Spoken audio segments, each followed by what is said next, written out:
नमस्कार, हमर छत्तीसगढ़ देख रहे हैं आप और मैं हूं आपके साथ गौरव राजेंद्र। बुलेटिन की शुरुआत करते हैं। रायपुर में उप मुख्यमंत्री विजय शर्मा ने अपने गृह निवास में प्रेस वार्ता की। इस दौरान उन्होंने कहा कि भारतीय जनता पार्टी ने पूरे देश भर में 14 अगस्त को विभाजन विभीषिका स्मृति दिवस मनाने का निर्णय किया है। विभाजन का जो दर्द देशवासियों ने झेला है, इसलिए पार्टी पूरे देश और प्रदेश भर में विभाजन के बीच का स्मृति दिवस मना रही है। इसके साथ ही उप मुख्यमंत्री ने प्रदेश भर में अपने कार्यक्रमों को लेकर जानकारी दी। सामान्यतः बैठक आगामी गतिविधि, आगामी कार्यक्रमों की चर्चा करते हैं और पिछली गतिविधियों की समीक्षा करते हैं। तो ये नियमित रूप से हमारी पार्टी के संगठनात्मक बैठकों का क्रम रहता है। भारतीय जनता पार्टी ने पूरे देश भर में विभाजन विभीषिका स्मृति दिवस मनाने का निर्णय किया है।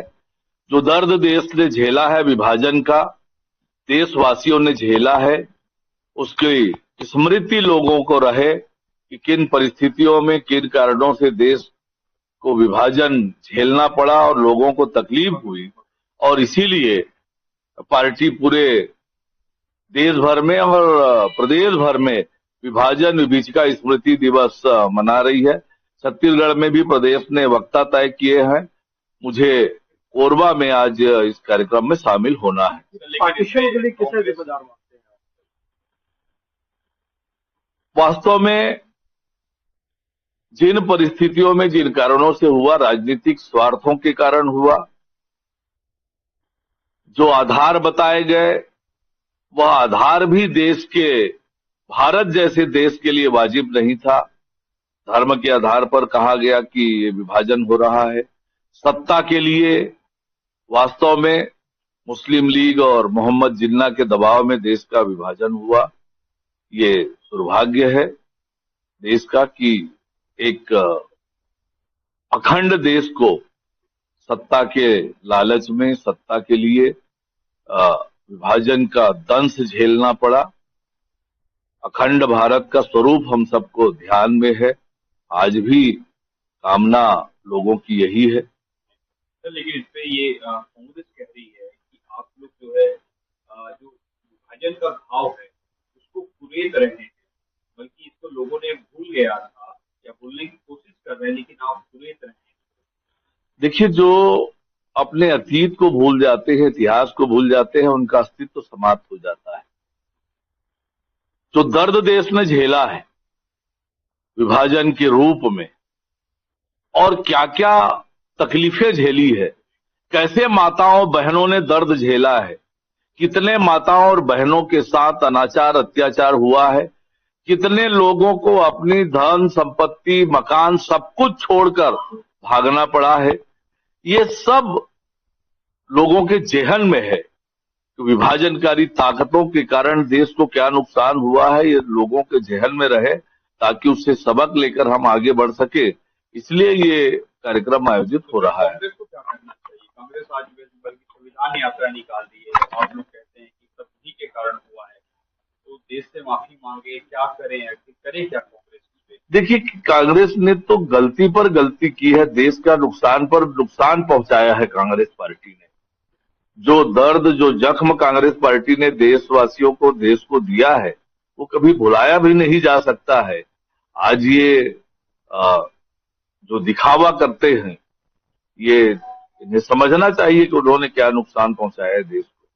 ये अमित शाह जी का दौरा है 23 अगस्त को, आने वाले 2 दिन के दौरे पर आएंगे, क्या कुछ खास रहने वाला?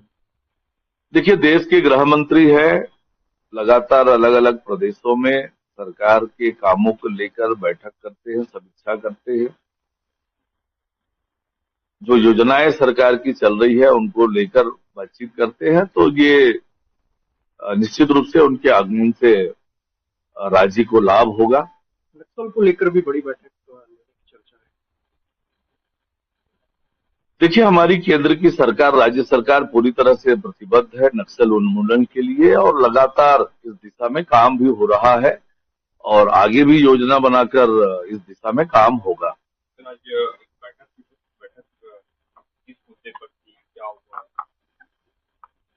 देखिए, संगठन और सरकार आपस में तालमेल करके, बातचीत करके पार्टी की विचारधारा, पार्टी के जो योजना है, सरकार के माध्यम से उसे जनता के बीच लेकर जाना, सरकार की योजनाओं को संगठन के माध्यम से जनता के बीच लेकर जाना, और संगठन और सरकार के प्रमुख लोगों की नियमित रूप से बैठक होती है और अलग अलग विषयों पे सरकार की योजना से जिला प्रशासन की ओर से जो प्रतिभाशाली बच्चे हैं, जिन्होंने 80% से अधिक अंक लाया है, ऐसे 50 छात्र और 50 छात्राओं को रायपुर भ्रमण कराया जा रहा है कि बीजापुर सुदूर अंचल के बच्चे अपनी राजधानी को जाने, राजधानी के जीवन को समझें, राजधानी में जो जानने देखने लायक चीजें हैं उन सब का उन्हें अनुभव हो। इस दृष्टि से सरकार की योजना से उन्हें राजधानी लाया गया है। निश्चित रूप से इससे हमारे उस अंचल के जो बच्चे हैं उनको बड़ा लाभ होगा और कहीं न कहीं उन्हें अनुभव आएगा कि किस तरह से और आगे उन्हें जाना है।